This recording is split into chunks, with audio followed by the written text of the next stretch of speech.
What's up, everybody? Welcome to CrypticLand. Happy that everybody is tuning in. So, today we're going to get straight into the topic of support and resistance, which is what most of the community voted for. It's a very basic teaching, however, it's very important. Okay, we're going to go over Ethereum and the US dollar.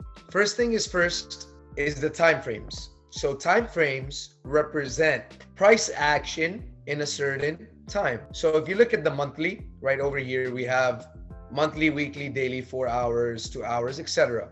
So each candlestick represents 1 month movement in the market on the monthly time frame.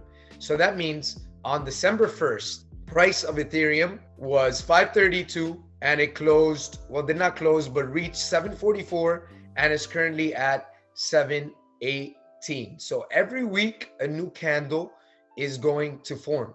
So support and resistance, very simple. If we go to this document right over here, you can see that support is the floor and resistance is a roof. So any time that price rejects a certain point, that is either going to be a support or resistance. So if you look at this picture, price hits this blue line, goes down, hits this blue line, goes down multiple times. Now, when price breaks this line, which is the roof, aka the resistance, when it goes back down, it forms a support, which is the floor. So this would be a valid support and resistance because the previous resistance, the previous roof acted as a floor. So that would make it a valid support and resistance. So let's see that in a real life chart so it can make more sense. I always start off with the monthly. You guys want to get a long-term view of support and resistances. Take notes on this. Every single time frame will have different support and resistances.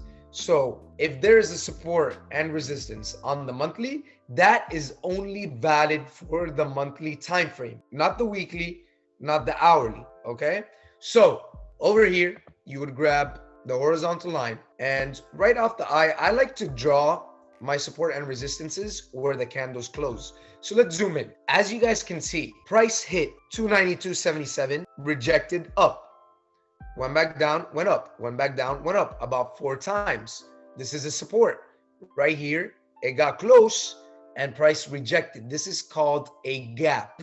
Okay, so there's 3 different types of reactions to support and resistances. So the 3 are going to include a touch, an overlap, and a gap. So write this down and we will review this in one moment. Now, price touched, went back up. Price gapped, went back up, broke the support, aka the floor, and is now acting as a resistance, a roof.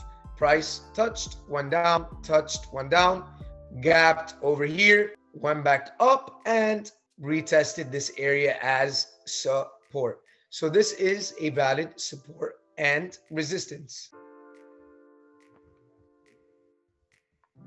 So as we zoom in to the daily, we can notice over here, we can see how price hit 374, rejected back up, touched, went back up, broke down, and started acting as a roof. So we can grab this tool and identify this.